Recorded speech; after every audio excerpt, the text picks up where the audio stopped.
How to monitor your open orders and trading history. First of all, open the Kraken Pro app and go to the trading section from the bottom navigation bar. Inside trading, you will find three important tabs: orders, positions, and trades. Tap on orders to see all your open orders like limit or stop orders that are still pending. Here you can check details such as trading pair, order type, price, amount, and order status.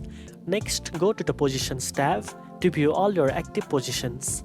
This shows the current status of your open trades including profit or loss and the amount held. Finally, tap on the Trades tab to see your full trading history. This includes all completed buy and sell transactions, helping you review your past trades and performance. You can filter or sort these types by date, trading pair, or order type to find specific information quickly. Regularly monitoring your orders, positions, and trades help you manage your portfolio effectively and make smarter trading decisions.